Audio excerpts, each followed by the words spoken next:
Here we are, day 5 of the first Jurassic World Alive event, and today is Apatosaurus. I'm back at the park that I started all of this at, simply because with 12 opportunities, there are more than 12 stops at this park. So I know I can go ahead and get all the dino DNA that I need, and I really want the Apatosaurus DNA. If you don't know why, you'll have to check out yesterday's video, because this is actually very important DNA, and you want to collect as much as possible. And just to recap, that today is Apatosaurus. It is a common dinosaur, so you are going to get the 12 attempts to capture as much DNA as possible. Tomorrow, Saturday, you're going to have Notosaurus. It is a rare. You're only going to get your 3 attempts, so make sure that they count.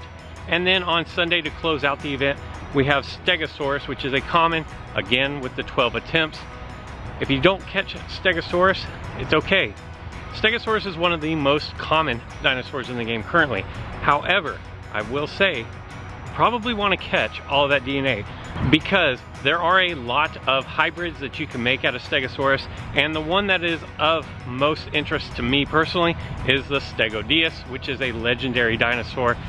And all 3 dinosaurs between Friday, Saturday, and Sunday are going to go towards making that legendary hybrid. Also from yesterday's video, if you will recall, during the middle of the video, at one point, all of a sudden dinosaurs that weren't the featured dinosaur of the day were spawning at the special event supply drops.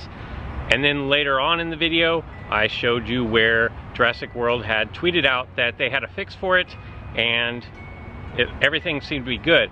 But as you've noticed in the video replay of me catching the dinosaurs, the time limit is set for the normal 9 to 9, and it's not even the normal, the adjusted 9 to 9 Eastern times.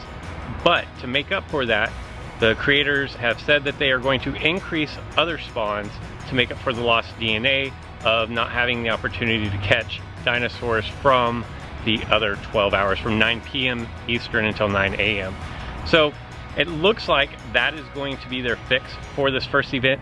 I'm willing to give them a lot of slack. It is their very first event, and they've really done a great job between the dinosaurs, between the Walmart stops, and between the AMC Epic Incubator.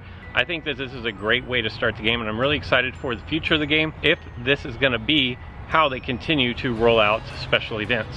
It is a little ironic that today's featured dinosaur is Apatosaurus, which is, I believe, if it's not the slowest dinosaur in the game, it is the second to slowest dinosaur in the game.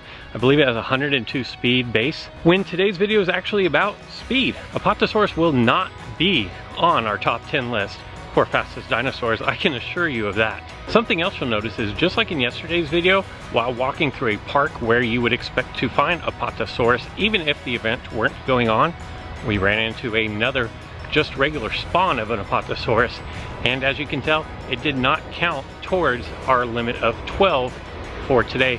So that's great news. Get out to your parks, get all the Apatosaurus you can. So why am I talking about speed in this game? What does it matter?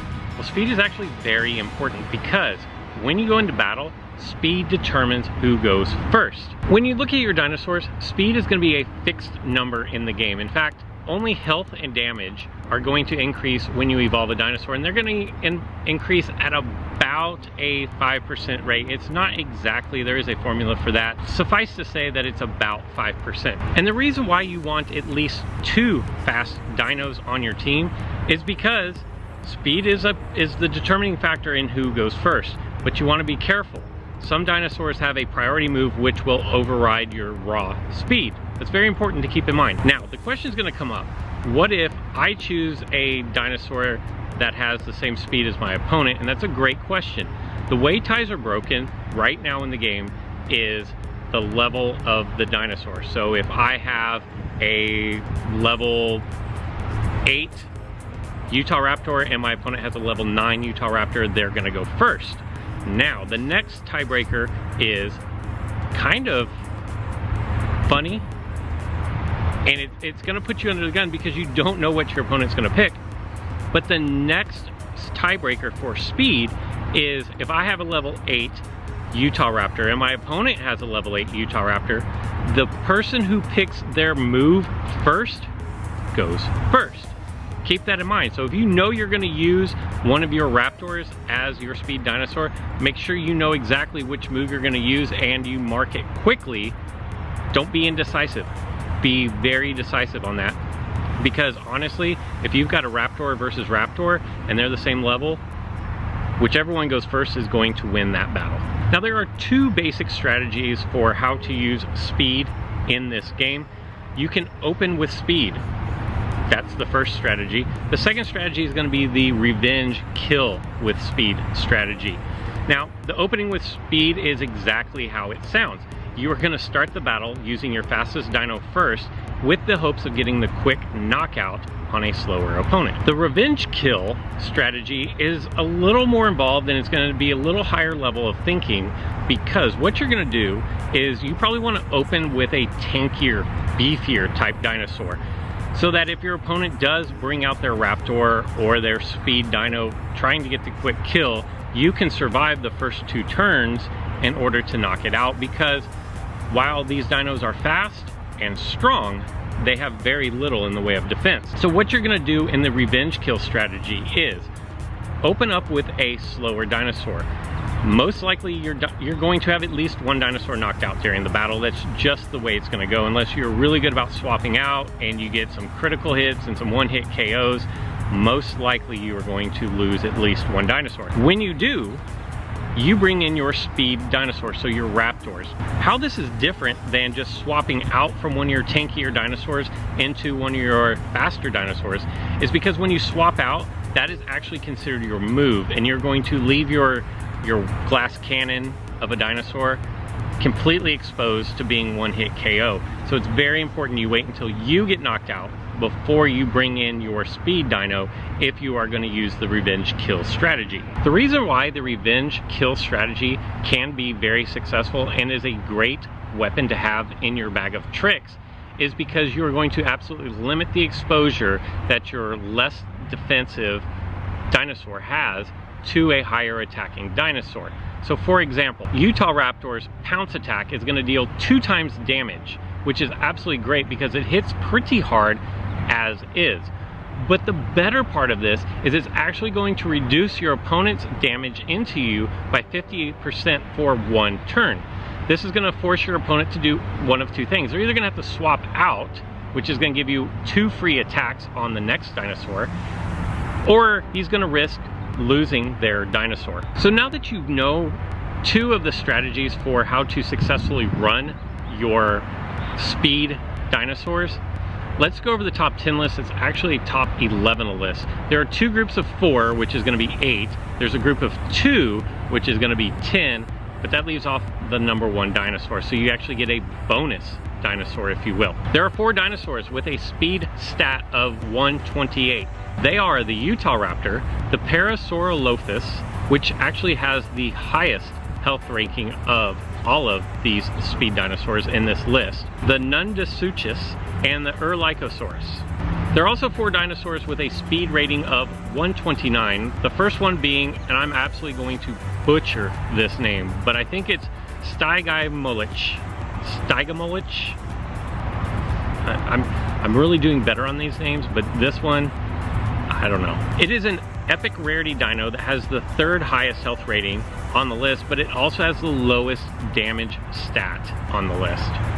Spinotasuchus is a legendary rarity dinosaur. It is a hybrid of Utahraptor and the Carposutrus, and its health stat of 3730 is going to be the 2nd highest in the group, but its 1260 damage is only better than the one that I can't pronounce in this entire category. So remember that. The Pyroraptor is an epic rarity dinosaur with one of the lowest health stats, but it has one of the highest damage stats in the game. So keep that in mind if you're going to use this dinosaur. You really want to limit its exposure to high damage dinosaurs. Finally, the Ericolosaurus Gen 2 rounds out this list of dinos in the grouping at 129. The next 2 dinosaurs on this list are at a tie for 2nd, and they have a base speed of 130, but let me tell you, one of them is a lot better than the other. While the speed rating is great, Dinosaurus has no real great attacks. and despite having a decent health rating, the dino can only be recommended for players who are newer to the game and have limited options. It just doesn't really do anything great other than it goes first. Contrary, the Tanicolagrius is a nice option for those who are looking for their second raptor. While it is lacking the pounce move that I mentioned before with the Utahraptor, its second attack is going to remove positive effects and deal 1.5 times damage, not the 2 times damage. And when combined with the basic move, which will bypass armor, you definitely could do a lot worse than this dinosaur, and it makes it significantly better than the other one it's tied at with 130 speed rating. And coming in at number 1 on our list of the fastest dinosaurs in the game, really should be absolutely no surprise, it is the Velociraptor. The Velociraptor really is a dinosaur that you should always have on your team in the current meta. And if you are near an AMC, I highly recommend going for the Epic Incubator that is going to give you 3,300 DNA for the Velociraptor. Also, remember, this meta-defining dinosaur can be found at night in abundance. And if you can't really get out at night to hunt, check around your local post office. So there you have it. You are now up to speed on speed. I hope you guys are having a great day. I hope you guys found this information useful and you can utilize it to build your best team. I'm definitely going to go into more of the beefy, the tanks, the just hard-hitting dinosaurs, but I wanted to start off with speed first because in the game, speed goes first. Have a great weekend, guys. I'll catch you next time.